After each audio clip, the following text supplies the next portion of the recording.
Thank you, Roland. Fascinating talk. We have a few questions. Do you want to, are you sharing your screen now? Sure. Yeah, go ahead and I'll unshare. Okay.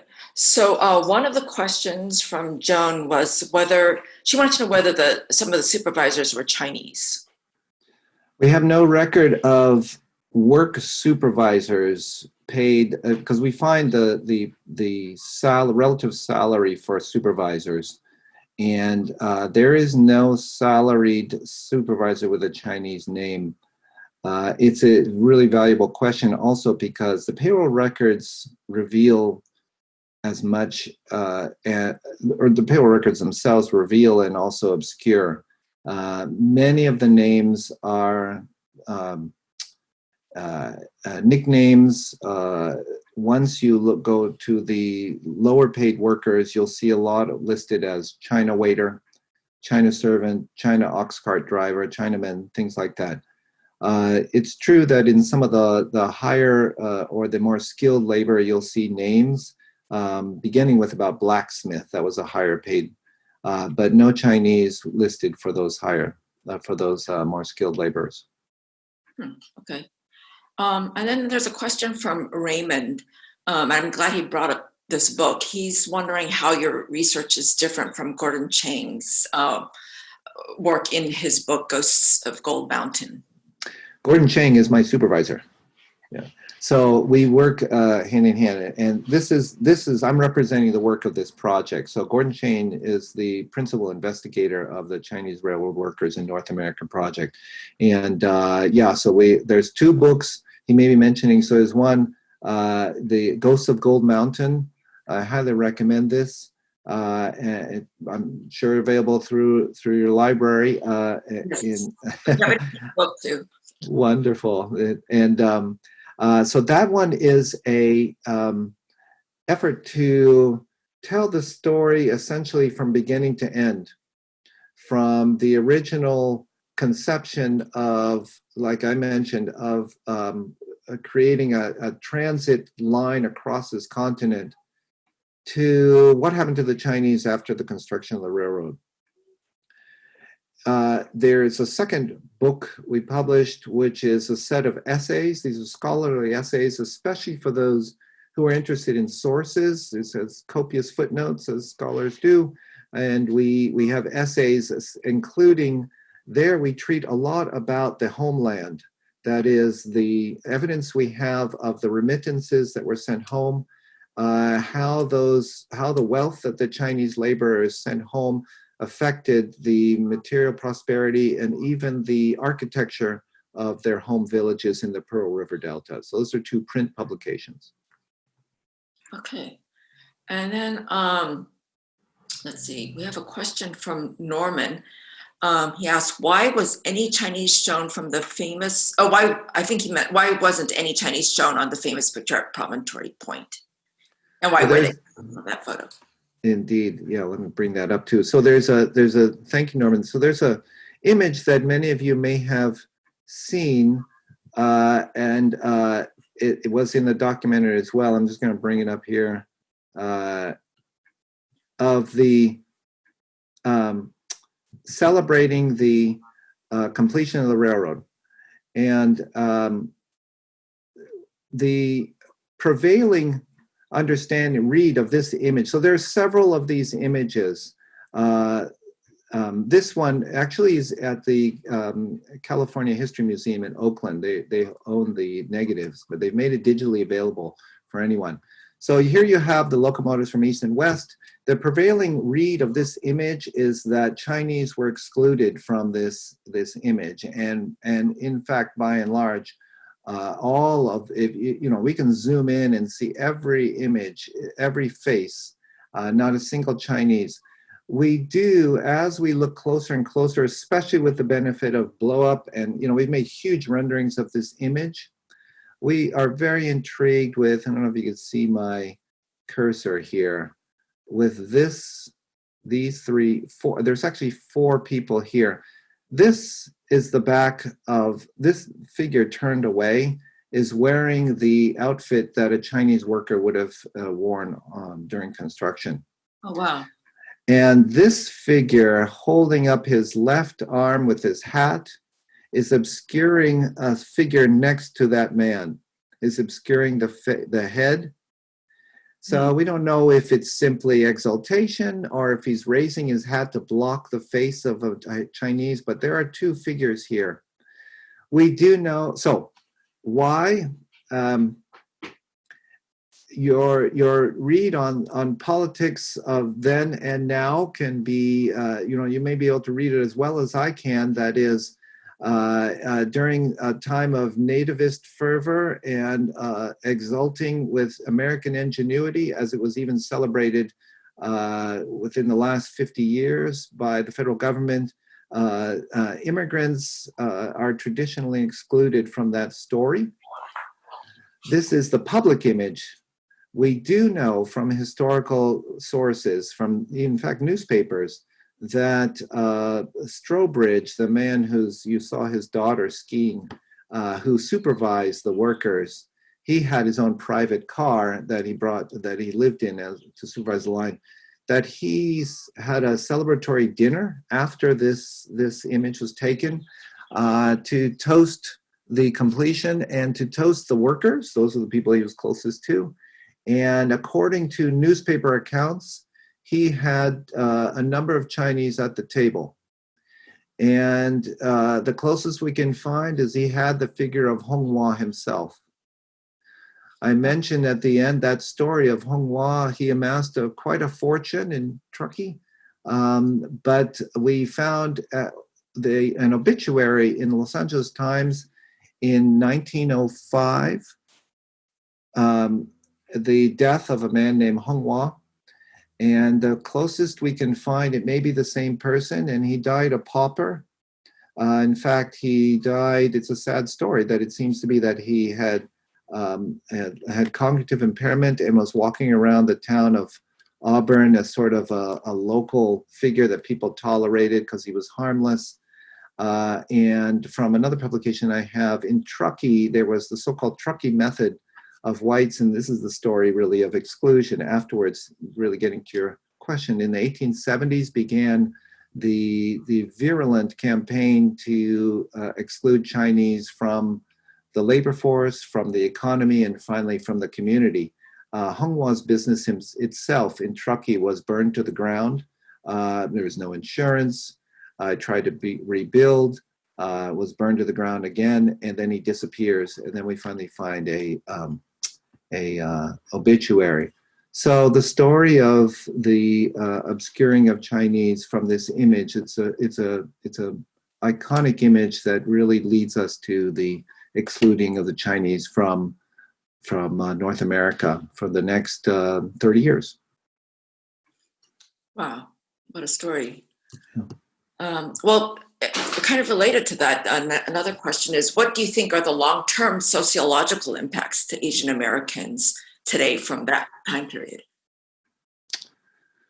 Well, it's two things, and this I write about in the blog about the book. The first is the achievement of the railroad construction itself. It did open the West, that is where we're living today, and all of its economic might, as well as its transnational community, was open because of the achievement of these Chinese laborers. It's an unsung achievement, especially sort of multiple layers historically now because we travel beyond train, but it's difficult to overstate the impact of opening a rail line across this continent, changing travel from 3 months by ship from east to west to 7 days. And in my longer talk, I have imagery of the company running the railroad, advertising leisure travel, come and experience the West. And in fact, the advertisements that the railroad company made for the railroad and the East Coast to take the rail heading west, Transcontinental, was visit the Orient. that is to come to the west coast of the US to visit Orientals, or the Celestials as they were referred to at the time. And in fact, you could board ships to head to Japan, to Yokohama. The second lasting impact is to, and I think that's the historical record. That is, the Chinese themselves, there's two parts of that record. One, they came in great numbers, yes. But two, in fact, most intended to return home. And we know that a significant portion of those 15 to 20,000 did return home. And those who remained under the arduous conditions of the Chinese Exclusion Act, and yet were able to persevere and have persevered under exclusion and then generations of persecution, and yet continue to contribute. So this story is perhaps the first and certainly the largest of the 19th century of generations of immigrants coming to give, to contribute, and to participate. Okay. Another question from Bess is, roughly what percentage of Chinese laborers stayed in the US? And did they eventually bring their families, or were they mostly exclusively unmarried young men? For the best of we know, most were single men who came. We do find evidence, and that's in the Stanford University Press book, some of my articles about their family ties in China. And there is a sort of popular set of songs and poems that refer to the lost sons and lost husbands. It's somewhat poetic license, so we don't know how many were actually husbands or were potential husbands. But we do know that, and we don't have exact numbers of how many went home, but the nearest we can piece together, more than half certainly intended and were able to go home, and a number returned second, third time, that is with these fast ships. And in terms of bringing family, it was very unlikely that if they did have family, it was very unlikely they were able to do so, because right on the heels of the completion of the construction was the run-up of populist rhetoric, including Leland Stanford himself in his running for governor. He really trafficked on both sides, praising the Chinese workers, in fact, on his farm, but also trafficking in the most virulent anti-Chinese rhetoric. And so then we had the Chinese Exclusion Act, which restricted bringing families. So it's very unlikely any could have brought their families.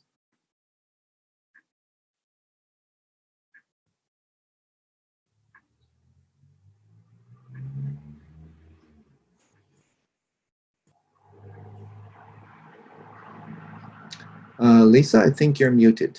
Yeah, I am muted. Okay, yeah, we have a couple of other questions along those same lines about what happened to the Chinese workers. But there's also another question more related to the politics of the time. What were the policies toward Chinese workers after the railroad was completed?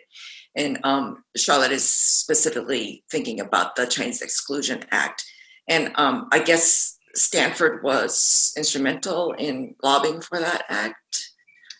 He was so Leland Stanford was we have a whole essay on the Stanford's relationship to the Chinese. He praised his Chinese workforce publicly. Much of the grounds, the gardens of Stanford University were created and maintained by Chinese. He employed Chinese in his household.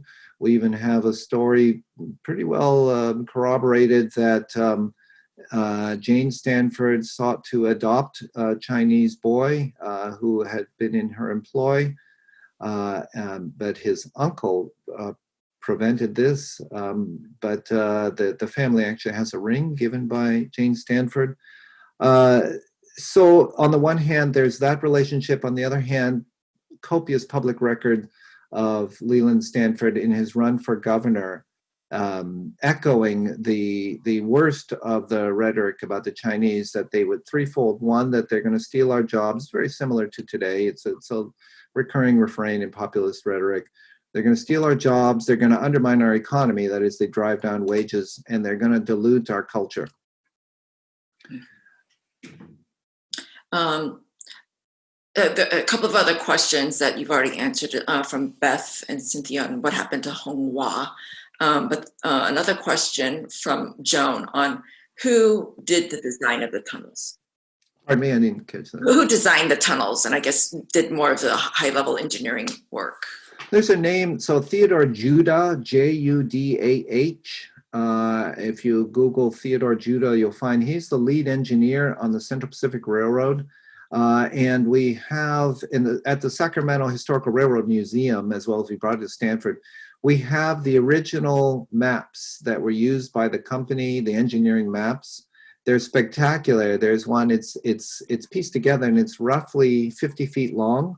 That is to scale. It shows the entire engineering design, and it shifts the way we've done it in our visualization, 90 degrees from two-dimensional line on a flat surface to elevation.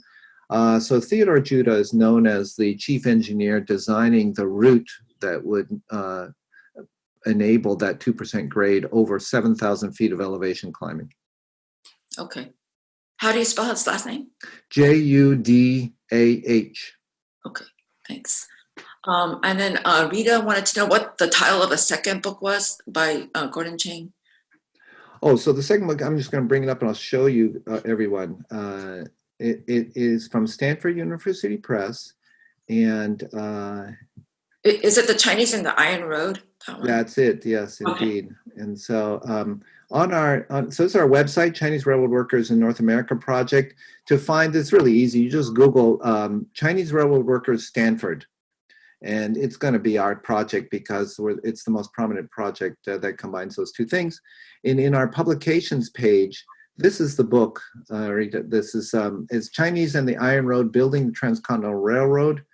This is our whole core team. Gordon H. Chang, he's really the principal investigator from Department of History, along with his colleague Shelley Fisher-Fishkin from English. Hilton Oberzinger was there from the start. I joined in 2015.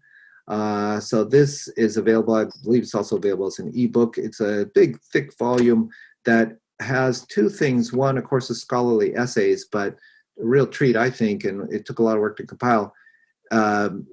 Almost a quarter of this book is the sources. It's the bibliography that includes everything from print to ephemera, that is the newspaper ads, movies, documentaries, dissertations. It's really the listing of record of all the sources that we, in our experience, are most fruitful to study. Then there's Gordon Chang's books, Ghosts of Gold Mountain, Epic Story of the Chinese Who Built the Transcontinental Railroad. As I mentioned, this is out of Houghton Mifflin. This is a beginning to end story that is a real page turner that represents, from his experience, the whole story condensed in a digestible form. And then we have a number of articles, scholarly articles. All these are publications we make available for you. And then we go to our digital, all of this. I'm finishing these by the end of August. And then this website will remain. I'll just maintain it. But these are all digital essays that you can read straight off of our website. Thank you. And we have the Chinese and the Iron Road at the library, unfortunately only in print. So okay. Hopefully once we open up and people can put holds on things, they'll be able to borrow it.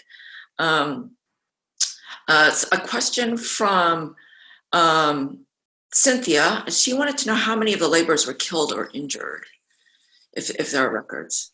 Yes, you bring up excellent questions.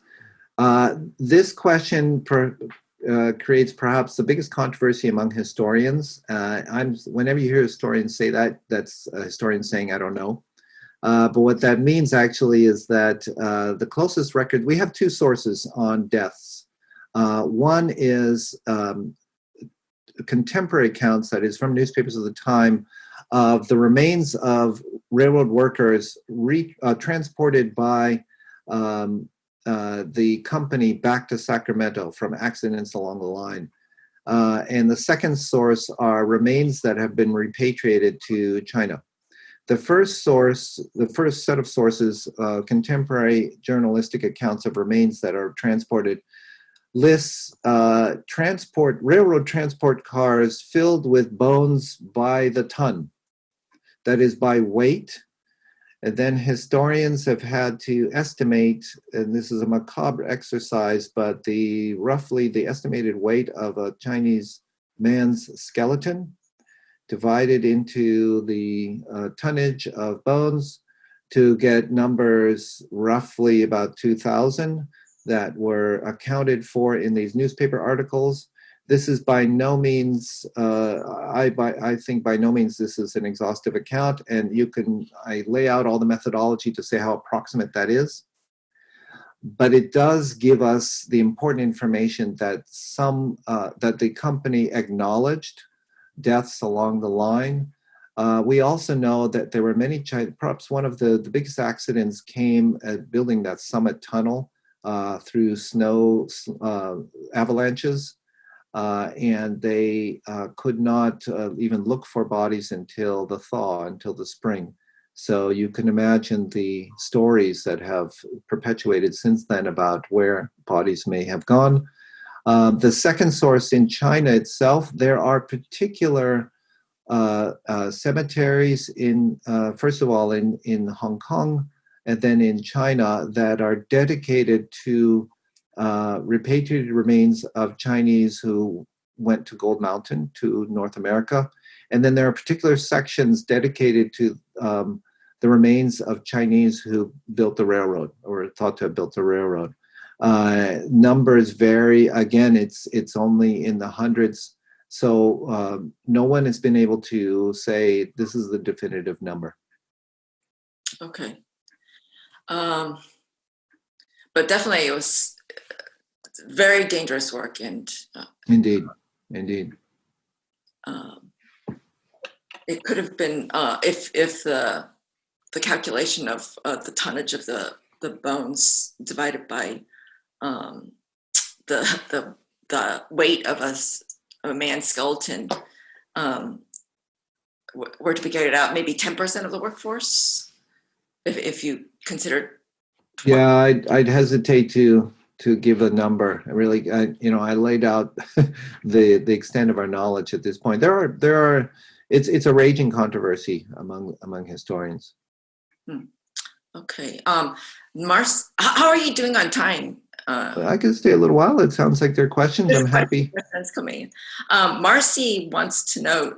She understands that quite a few Chinese laborers were illiterate. Has your research uncovered any first-hand written letters documenting their activities? I think maybe Marcy came in late and didn't hear that. Well, nevertheless, it's a good question because, yes, we do have. So again, I love to give sources so that you can see how we draw conclusions. So in the case of trying to understand literacy, it's true that we have no primary letters, diaries, and the like. And so people have speculated, why is that? Well, perhaps because these were all illiterate manual laborers. But in fact, we have evidence of a significant level of education and literacy that is on those payroll records I showed you. We can find in a number of hundreds of places a signature, a Chinese character signature. And for the time conveying a level, we can extrapolate a level of literacy from being able to sign a proper name as opposed to a poetic name or I have received or something like this. So we haven't tried to do percentages because it's through the payroll records, it's not reliable to know that they were always asked to sign for it, but we do find signatures. So based on that, literacy is probably not the reason why we find no records, no primary letters. Another speculation is that the ephemeral materials such as paper could not have survived over 150 years, especially in the tropical climate of southern China, as well as war and the like. And so for all that's to say, we do see significant levels of education, literacy, and especially among the Chinese labor contractors to have even designed the financial and business model of labor contracting shows a significant level of sophistication. Mm-hmm. Okay. Now, Charlotte asks just about their daily lives. How were meals cooked for the men, and how was food brought to them? We do have the evidence, and it's actually in those payroll records, that the company, the Central Pacific Railroad, transported dry goods, dry foodstuffs that specifically for Chinese diet to the Chinese labor camps, tons of dried shrimp and the like. And so the Chinese themselves had their own Chinese cooks. I had some slides that show that actually, so the Chinese workers lived in tents within view of the railroad cars that were the housing for the white workers. In the tent camps, the Chinese did everything from, we have some images of them with their wash hanging out, just again, no faces. But so they had their own cooks providing their own meals. And there is speculation also as to why there seemed to have been less incidents of contagious disease among the Chinese workers than among the white workers. They only drank boiled water for tea compared to cold water. But that is, in fact, what we found thus far from archaeological records. In fact, also the Central Pacific Railroad continued to have receipts for, in their records, for transporting Chinese foodstuffs even after the completion of the railroad, because for the first 10 years or so, Chinese, when they finished the work, settled in some of the tent camps that became towns, such as Truckee, Colfax, Secret Town, the town Dutch Flats, these towns that you'll see along Highway 80 as you drive up towards Reno, all have their origin as Chinese tent camps that then became sort of settled because they were used long enough, and there was a cook there, and then there were people who wanted to come and sell clothing, and it became a town, a settlement. Oh, wow. Now, whenever I drive that stretch of road, I'll think of it very differently. Indeed. Okay, another question from Marissa. She would like to know if you could share some examples of how individuals have been able to trace their family history back to railroad workers. And are they using documents in their own family papers or some kind of archival records? Yes. It's a beautiful area of research. So we have on our site as well, I won't keep flipping between pages here, but you'll see on our site a whole section called resources. One of them is oral histories. And we have filmed interviews with 45 individuals who have pretty good records of their ancestors who were constructing the railroad. So they're using oral history that is passed down from one generation to the next. They're using material history that is objects. There are families in the villages in the Pearl River Delta who have things like railroad lantern, who have things like a railroad tie, spike, and like, or whose family compound includes tile. It's a different architecture for those who, many of them built the homes in a different style once they got these remittances from the West. And they included tile work that has railroad motifs along the edges of their rooms. So there's a significant amount of, you could call it archaeological, family archaeology that points them to their history of descendants. Oh, wow. Fascinating. Carol asks, were there translators, and were there difficult language barriers between the laborers and the supervisors? There were undoubtedly language barriers, including among the Chinese themselves, different dialects. We don't have sufficient evidence to know how they communicated either with their foreman, their labor foreman, or among themselves. We have some records of transactions between Chinese workers, that is, gambling receipts and the like. When one Chinese would send a remittance of money back to his home village, sometimes those remittances were collected between several workers and sent. So that there's certainly communication in that way. You can extrapolate that in order to have collected these funds and put them in this contract that a merchant used and they trusted the merchant to send it back, that they must have had a communication. But we have no records to know how they communicated. Okay. Let's see, Joan asks, were there African-American workers or white workers, and what were the percentages? So you mentioned they were Irish. Yes. So there were African-American workers used in small numbers. At the time in 1862 and 1863, when I mentioned that time of desperation, when the company recognized it was going to lose its white workforce, and in that was jeopardizing its advantageous congressional funding. Again, the last idea they would ever have would be to hire Chinese. And so the predominant strategy was to hire freed blacks. So as with the waning of the US Civil War, there was the Freedmen's Bureau of Labor, and this was a business strategy that they were well on the road to developing, to try to import essentially freed African-American slaves, freed slaves, so freedmen, to come and work. Again, they're looking for the cheapest possible labor source. That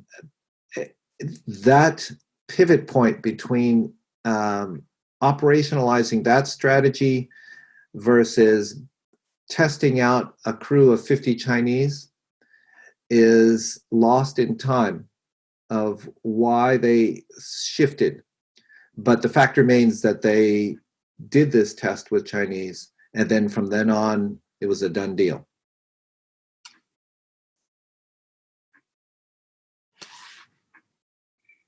You're muted.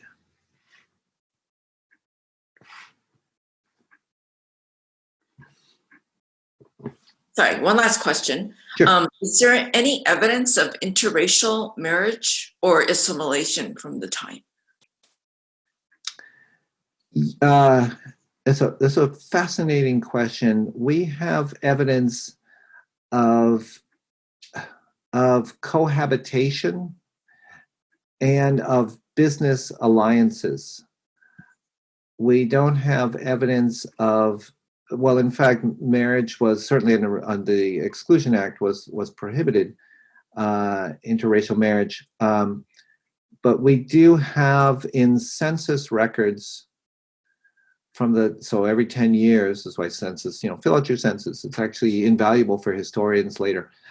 We do have evidence anecdotally of households that combined ethnic national names. But we can't go further than that to know their private history. Mm. Okay. Actually, a couple more questions if you have time. Sure. So Joan wants to know, the working conditions were pretty bad, and so she was wondering if there were any demonstrations or strikes. Beautiful question. That's a key point. In 1867, we have the first and largest example of labor action in North America. So in June of 1867, for those of you who've hung on to this talk, you're going to get a special treat. We have the Chinese workers went out on strike. This was especially the time when labor contracting was shifting from this man Honghua and his colleagues of Chinese to white-owned businesses. The Central Pacific Railroad turned over the business of labor contracting to these names Sisson and Wallace in the historical record, who took over most of the labor contracting. Right at the time in 1866, so then in 1867, approaching summer, so it's the peak time to get construction done before yet another winter would hit. The Chinese staged a work stoppage. It's a phenomenal story, and actually I recommend Gordon Chang's book, The Epic Story, because he's got a whole chapter on this. It's a mind-boggling enterprise and exercise to imagine how the Chinese could have communicated. As I mentioned, the work was spread across these nodes for miles along the line for the different stages of building. And yet they were able to communicate across the miles so that all the Chinese at the time put down their tools and went back to their tents. And we have all of the letters between Crocker, especially, who's overall in charge of the workforce, Huntington, Hopkins, and Stanford, in full panic. The prevailing story is that the Chinese were starved out and it was an abject failure. The record is that from behind the scenes is that the owners of the Central Pacific Railroad were split on how to react to this labor stoppage. Some said, in fact, let's starve them out. I mean, in brutal terms, that is, we'll stop sending shipments of foodstuffs. And another one said, I'll take the whip to them and force them back to where I'll show them. And then others among the leadership said, these are our skilled labor force, and we cannot afford this delay. And so therefore we must look at what's the whole circumstance. The fact of the matter is that after 7 days, the Chinese went back to work with no new contract. They were starved out, if in effect, that is, the food became scarce. However, the company raised wages subtly afterwards without acknowledging a connection with the strike. But the Chinese demonstrated through that you could say that collective action, their larger awareness of how desperate the company was to effectuate this project and how indispensable their role was in it. Sounds like they kind of let the owners save face in a way. I think you have a good read on it. Okay, let's see. I think there's a few more questions that came in. Oh yes, one more. We asked, have you seen the drama show Hell on Wheels and its portrayal of the building of the railroad? And what are your thoughts on the portrayal of the Chinese? I have not seen it. Yeah, I've seen it. Yeah, and Gordon Chang is interviewed in that in several segments, and I think it's an attempt to demonstrate. And any dramatization, any narrative that is telling a story has to extrapolate from the available evidence. Much of you could say the foundation for that story was built on the very early findings of our projects. It can't take advantage of these later findings, such as what I was showing you in the payroll records about subcontractors and the like, which I really find the most fascinating to fill out the story of Chinese in their complexity, in the variation of their experience. So I think Hell on Wheels and other dramatizations, and there's more actually epic film versions that are coming out of China. These narratives give a view of for our popular imagination of the brutal conditions for manual labor. I think they are probably pretty accurate. I mean, how else do you imagine carving granite mountains with hand tools? On the other hand, they don't have the advantage of some of our insights about, as I mentioned, the variety of experience and the business acumen of some of the Chinese, so that I wouldn't treat the Chinese as such a sort of homogeneous group with a similarity of experience. Okay, well, thank you so much. We have a lot of the books that Dr. Xu mentioned in the library. And also, please go check out the Stanford website. Anything else you would like to close with, Roland? That's it. I applaud all of you for your interest and for taking a Sunday afternoon. And I especially thank Lisa and the Saratoga Public Library. Again, during these times, we speak of essential services. Libraries are essential to all of us.